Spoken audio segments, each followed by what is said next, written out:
UP में 9 सीटों पे हुए उपचुनाव के नतीजे भी सबके सामने आ चुके हैं, लेकिन एक सीट जिसको लेकर सबसे ज्यादा शोर विपक्ष ने मचाया था वो थी मिल्कीपुर विधानसभा सीट, जहां पर उपचुनाव का रास्ता अब साफ हो गया है। इलाहाबाद हाईकोर्ट की लखनऊ बेंच ने उपचुनाव को लेकर दाखिल याचिका वापस लेने को मंजूरी दे दी है।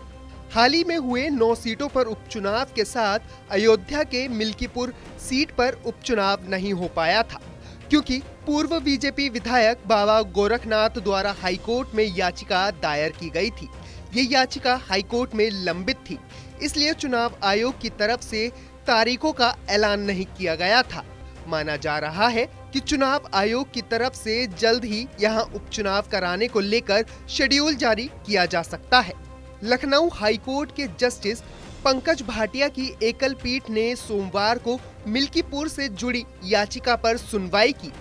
कोर्ट ने भाजपा के पूर्व विधायक बाबा गोरखनाथ की याचिका को खारिज कर दिया है। गोरखनाथ और निर्दलीय उम्मीदवार राम मूरत ने 15 अक्टूबर को हाईकोर्ट में याचिका वापस लेने की अर्जी लगाई थी। कहा था कि वो अब ये केस नहीं लड़ना चाहते हैं। हाईकोर्ट ऑर्डर की कॉपी अब चुनाव आयोग को भेजी जाएगी, तब चुनाव आयोग तय करेगा कि मिल्कीपुर में उपचुनाव कब होगा। तो वहीं अब इस मामले को लेकर सपा सांसद अवधेश प्रसाद का कहना है कि अब उन्हें लगता है कि चुनाव आयोग बिना किसी देरी के चुनाव कराने की घोषणा करेगी।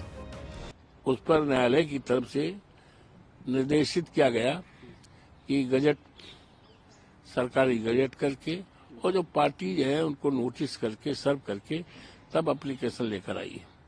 बीच में अदालत पे हाजिर भी नहीं हुए।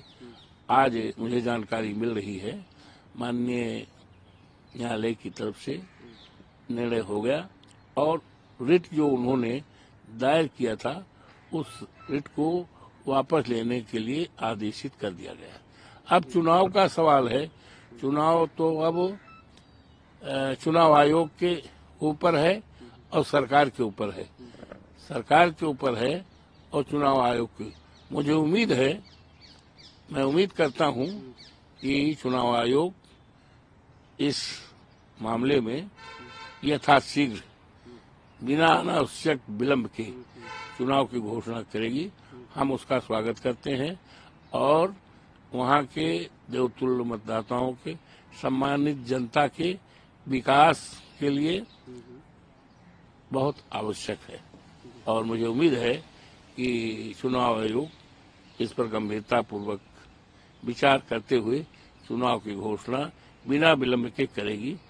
उत्तर प्रदेश में कुल 9 विधानसभा सीटों पर हुए उपचुनाव के नतीजों की घोषणा 23 नवंबर को हुई थी। उपचुनाव में बीजेपी ने शानदार प्रदर्शन करते हुए 7 सीटों पर जीत दर्ज की है, जबकि सपा को सिर्फ 2 सीटों पर जीत नसीब हुई है। इस उपचुनाव को 2027 के विधानसभा चुनाव से पहले का सेमीफाइनल माना जा रहा था। यही वजह थी कि बीजेपी और सपा ने जीत दर्ज करने के लिए पूरी ताकत झोंक दी थी।